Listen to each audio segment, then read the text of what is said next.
cette chaîne, des fois, on fait une émission qui s'appelle Portrait de l'écoterrorisme. Et donc, ce n'est pas ce soir. Hein. Je cherche là sur qui, je pense savoir sur qui, sur quelle organisation je vais faire le prochain portrait de l'écoterrorisme. Donc, qui sera pas la semaine prochaine, puisqu'on reçoit le Diable Positif la semaine prochaine, mais qui sera la semaine d'après. Voilà. Voilà. Et je me suis tâté à essayer d'en faire un sur un groupe dont on va parler maintenant, qui a, il y a 2 semaines, un peu plus de 2 semaines, le 13 mars 2024, donc quasiment un mois, pardon, on est très en retard, il y a un mois, a attaqué, a saboté une usine Tesla en Allemagne. Donc c'est sûr, le masochiste sonne masochiste en plus. Bah, faut être un peu maso en vrai pour parler d'effondrement comme ça tout le temps. Hein. Mais bon, écoutez, voilà. N'hésitez pas à me faire vos propositions de surnoms dans le chat ou sur le Discord et avec plaisir le maso-gauchiste.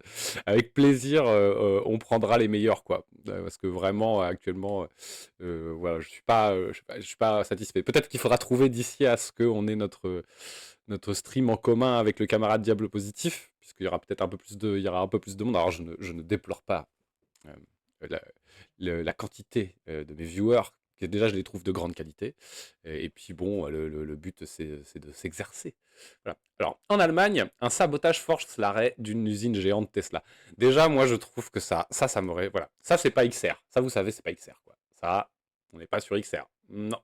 Avec notre sabotage, nous nous sommes fixés un objectif de réaliser le plus grand blackout possible de la Gigafactory, ont écrit les activistes du groupuscule allemand. Mais qu'est-ce que c'est cette histoire? C'est quand même, enfin, genre, je veux dire, dans Terminator, ça c'est Skynet, hein. On est d'accord. Hein. Faites un don. Faites un don. C'est la relève et la peste. La relève et la peste. Je vais regarder. On va essayer de faire un stream où on met les liens en commentaire. Le 5 mars dernier, l'usine Tesla de Grünheide. Hein, alors, par contre, les noms, genre s'il y a des germanophones dans l'assistance, n'hésitez pas à m'écrire en phonétique comment je devrais prononcer les trucs. Moi, je ne suis pas du tout germanophone. En Allemagne, la seule implantée en Europe, voilà, seule usine Tesla en Europe, a été contrainte d'arrêter ses activités après l'incendie d'un pylône électrique engendrant une coupure de courant du site de production. Le groupuscule Vulcan Group a identifié comme étant d'extrême gauche, a revendiqué être l'auteur du sabotage. Le site évacué. Avec notre sabotage, nous nous sommes fixés pour objectif de réaliser le plus grand blackout possible de Gigafactory, ont écrit les activistes du groupuscule allemand dans un communiqué. Le 5 mars au matin, à Grünheide, près de Berlin, une panne de courant s'est déclenchée après l'incendie volontaire d'un pylône électrique entraînant l'évacuation des employés présents sur le site ainsi que l'arrêt de la chaîne de production Tesla. Tesla mange la terre, des ressources, des hommes, de la main-d'œuvre et crache pour cela 6000 SUV, machines à tuer et monster truck par semaine. Écrivait encore le Vulcan Group à l'origine du sabotage. Au total, 12 000 salariés y travaillent et plus de 6 000 véhicules électriques sont produits par semaine, pour ce qui consiste le seul site de production européen du constructeur. Cela représente pour nous des dommages économiques d'un montant de 9 chiffres et nous avons actuellement aucune visibilité claire quant au moment où nous pourrons reprendre la production. Voilà, a déclaré par presse André Thierig, directeur de l'usine. Pas content, André. André, pas content. Une volonté d'agrandissement. Ce sabotage intervient dans un contexte de tension entre le constructeur automobile et les riverains du site de production soutenus par les défenseurs de l'environnement. Dans ce genre de situation, le sabotage, c'est... alors moi, je ne suis pas du tout quelqu'un qui s'oppose au sabotage. Au contraire, je pense que c'est quelque chose qui devrait être généralisé, etc. Après, pour des raisons de risque, et parce que aussi, on n'a pas une culture de ça. Genre, personne n'a été... Très peu de gens ont été élevés par des personnes qui ont saboté, ou qui savent saboter, ou comment on sabote. C'est pas du tout dans notre culture. Mais par contre, je pense que pour moi, c'est une très bonne chose. Je suis plutôt quelqu'un qui est favorable au sabotage. Voilà. Cependant, il y a une vraie question, parce que quand il y a des gens qui militent de manière complètement pacifique, c'est-à-dire où il n'y a pas de dégradation de biens, et qu'il y a une action annexe qui est faite comme ça, c'est parfois complexe. Je ne dis pas qu'il ne faut pas faire de sabotage pour ces raisons-là, parce on fera toujours chier, il y aura toujours des gens qui critiqueront les modes d'opératoire, et ils seront toujours critiquables d'ailleurs, ils doivent toujours être critiqués, mais ça peut rendre les choses complexes, parce que par exemple, est-ce que les non-violents qui militent, donc les riverains, hein, qui veulent pas l'extension du site, qui habitent à côté, est-ce que quand ils vont voir le sabotage, est-ce qu'ils vont pas se dire ah merde, voilà nos alliés, etc., etc. Ça, c'est vraiment des choses qui se passent très fréquemment quand il y a des différences fortes entre entre les radicalités des modes d'action contre l'implantation de sites, etc. Pour moi, il faut principalement travailler auprès de ces gens-là pour leur faire comprendre ça, justement, la pluralité, les enjeux et tout. Et en plus, dans les personnes qui sont des riverains qui ne veulent pas des sites, il y a parfois ce qu'on peut appeler les NIB, les Not in My Backyard, et qui sont des personnes qui ne veulent pas des sites, non pas pour des raisons économiques, écologiques ou quelles que soient, mais juste parce qu'ils ne la veulent pas à côté de chez eux.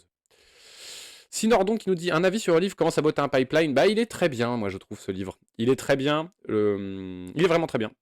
Il a plein d'avantages. C'est que déjà il parle beaucoup de la pluralité. Hein. Il fait un peu la nique à la non-violence. Il explique bien que la non-violence c'est un peu une impasse. Comment tu l'as? Comment saboter? Moi je l'ai. Je crois que je l'ai prêté à Simon actuellement. Mais moi je l'ai, ouais. Et ça fait partie des livres que j'ai lus. Voilà. C'est vraiment très très bien. Il est charmé de ouf. Ouais, j'essaie de te le retrouver, Noya. Il est vraiment charmé, ce bouquin. Et en fait, ce qui est intéressant, c'est qu'on suit un peu le chemin d'Andreas Malm, qui est donc un scientifique, je crois. Il est scientifique ou mathématicien, je sais plus. Communiste, hein, vraiment, par contre. Il le dit un peu dans le bouquin. Mais voilà. Et en fait, Andreas Malm, en fait, on voit bien que il part de son constat et progressivement il fait son chemin dans sa vision de la radicalité de l'action. Voilà. D'ailleurs, Malm, on va en parler ce soir puisque il a été invité dans une émission française où je crois qu'il est face à je sais plus qui. Voilà. Mais en tout cas, je l'ai pris parce qu'il y a un passage où il passe. Et c'est rare qu'on le voit passer en France, donc on va avoir du Andreas Malm ce soir. Donc, l'usine envisage de s'étendre sur 170 hectares supplémentaires dans un objectif de doubler sa production pour atteindre 1 million de véhicules par an. Belle décroissance. Hein. Un tel agrandissement impliquerait cependant la destruction de 100 hectares de pins. Donc on rappelle, hein, couper des arbres, c'est quoi le problème? C'est que les arbres sont des puits et sont des capteurs de carbone.